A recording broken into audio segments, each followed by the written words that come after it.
Hi అండి.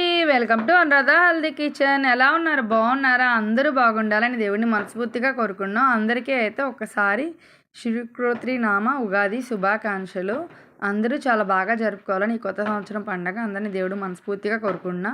ఉగాది రోజు blog అయితే చేశానండి నేను. బ్లాగ్ అయితే ఆ రోజు మా ఇంట్లో స్పెషల్ ఏంటంటే పరమాన్నం, పొంగలి, ఇంకా ఉగాది పచ్చడి, అరటిపళ్ళు దేవుడికి నైవేద్యం తీసుకెళ్తున్నా. గారెలు, వడపప్పు, అరటిపళ్ళు అన్నీ కలిపి దేవుడికి నైవేద్యంగా పెడుతున్నాను.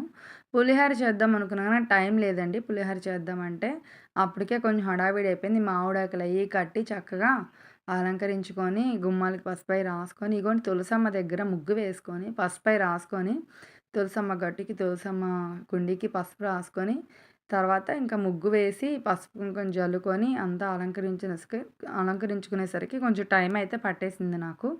అలా నిదానంగా అయితే చేసుకున్నాను. అలా కొంచెం హడావిడి అయితే అయిపోయిందండి. మా వారి డ్యూటీ కూడా మార్నింగే కాబట్టి నాకు కొంచెం పండగలప్పుడు హడావిడి ఎక్కువగానే ఉంటుంది. పొద్దున్న క్యారేజ్ ఇది చూసుకోవాలంటే పసుపు రాసి గుమ్మాలకి బొట్లు అయితే ఈ విధంగా పెట్టేసుకున్నా పొద్దున్నే. నిన్న ముందు రోజు సాయంత్రం అయితే నాకు కుదరలేదు.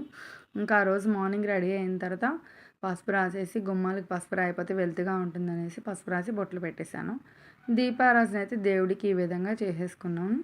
దే ఉగాది రోజున నైవేద్యాలన్నీ పెట్టేసి చక్కగా దేవుడిని అలంకరించుకొని మామిడాకులు అయ్యి గుమ్మాలు కట్టుకొని ఇట్లా దేవుడి పూజ అయితే ఈ విధంగా చేసుకున్నాను నేను. మా వారికి కూడా కొబ్బరికాయ అయితే కొట్టారు. లాస్ట్ అండ్ ఫైనల్గా నేను హారతి ఇచ్చిన తర్వాత ఆయన కొబ్బరికాయ కొట్టేశారు.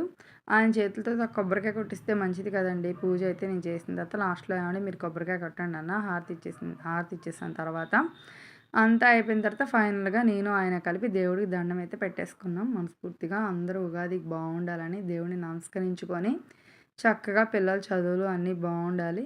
అందరూ కూడా చాలా ఆయురారోగ్య ఐశ్వర్యాలతో అందరూ బాగుండాలని దేవుడిని మనస్ఫూర్తిగా కోరుకుంటున్నాం. హారతి ఇస్తున్నాను మా వారికి. బాబుని కూడా హారతి అద్దుకోమంటున్నాను. హారతి తీసుకున్న తర్వాత ఇద్దరం కలిపి అలా దేవుడిని నమస్కరించుకున్నాం. అందరూ బాగుండాలని. ఇంకేంటండి మీరైతే ఎలా చేసుకున్నారు ఉగాది సెలబ్రేషన్స్? నాకైతే కామెంట్ బాక్స్లో కామెంట్ చేయండి తప్పనిసరిగా. మేమైతే ఈ విధంగా జరుపుకున్నాము. ఇంకా ఏంటండి వీడియోస్ ఎక్కడెక్కడి నుంచి ఎవరెవరు చూస్తున్నారో నాకైతే కొంచెం కామెంట్ బాక్స్లో కామెంట్ చేయండి. నాకు హ్యాపీగా ఉంటుంది. ఇంకా నా భ్రమ కానియండి, నాకైతే ఎవరు సబ్స్క్రైబులు చేస్తారు, ఎవరు లైక్లు కొడతారు, నేను ఎంతో కష్టపడి చెప్పడమే కానీ సబ్స్క్రైబ్ చేయండి, లైక్ చేయండి, షేర్ చేయండి అని. మా వీడియోలకి ఎవరండి లైక్లు కొట్టే సబ్స్క్రైబులు చేసేది కష్టపడి చేసినా కూడా? నిజమేనండి. ఎవరు చేస్తారు, ఎవరు కొడతారు లైకులు, ఎవరు సబ్స్క్రైబ్ చేస్తారు? మనసు కలిగి అందరూ సబ్స్క్రైబ్ చేస్తే చాలా మంచిది దేవుడి దేవాల. తులసమ్మ దగ్గర కూడా ప్రసాదం పెట్టి ఇంకా రాయి చెంబుతో పాత్రతో నీళ్ళు కూడా పోసుకొని